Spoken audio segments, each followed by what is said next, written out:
9ന്റെ ഗുണനമാണ് ഞാൻ ഇന്നിവിടെ കാണിക്കാൻ പോകുന്നത്. 9ന്റെ ഗുണനം വളരെ എളുപ്പത്തിൽ എങ്ങനെ ചെയ്യാം എന്നുള്ളതാണ് നോക്കുന്നത്. നമ്മൾ പല രീതിയിലും 9ന്റെ ഗുണനം പഠിച്ചിട്ടുണ്ടാവും. 9, 18, 27, 36, 45 എന്ന രീതിയിൽ ആ ഓർഡറിൽ നമ്മൾ പഠിച്ചിട്ടുണ്ടാകും. പക്ഷെ അതൊക്കെ നമുക്ക് ആ ഓർഡറിൽ ചെയ്തു വന്നാൽ മാത്രമേ കിട്ടുകയുള്ളൂ.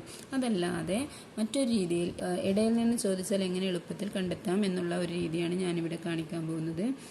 ഞാനിവിടെ എൻ്റെ 10 ഫിംഗേഴ്സ് വെച്ചിട്ടുണ്ട്. അതിൽ നിന്നും 9 × 7 നമുക്കൊന്ന് നോക്കാം. 9 × 7 എന്ന് പറയുമ്പോൾ ഞാൻ എൻ്റെ ഇടത് ഭാഗത്തു നിന്നും 7ാമത്തെ വിരലൊന്ന് മടക്കുകയാണ്. 9 × 7 നമ്മൾ കാണാൻ പോകുന്നത്. അപ്പോൾ 9 × 7 എന്ന് പറയുമ്പോൾ ഞാൻ ഈ 7ാമത്തെ വിരലൊന്ന് മടക്കി. അപ്പോൾ ഇനി എനിക്ക് ഇടത് ഭാഗത്ത് 6 വിരലും വലത് ഭാഗത്ത് 3 വിരലുമുണ്ട്. അപ്പോൾ 9 × 7 എന്ന് പറയുന്നത് 63. മറ്റൊന്ന് നോക്കാം.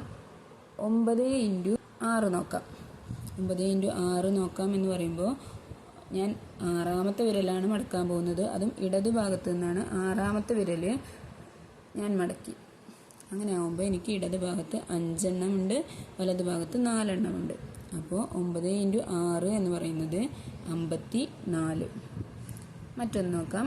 9 × 8. 9 × 8 എന്ന് പറയുമ്പോൾ ഞാൻ 8ാമത്തെ വിരലാണ് മടക്കുന്നത്. അതും ഇടത് ഭാഗത്ത് നിന്നാണ് 8ാമത്തെ വിരൽ ഞാൻ മടക്കി. അപ്പോൾ ഇനി എനിക്ക് ഇടത് ഭാഗത്ത് 7 ഉണ്ട്, വലത് ഭാഗത്ത് 2 ഉണ്ട്. അപ്പോൾ 9 × 8 എന്ന് പറയുമ്പോൾ 72. അതുപോലെ ബാക്കിയുള്ളതൊന്ന് ട്രൈ ചെയ്ത് നോക്കൂ.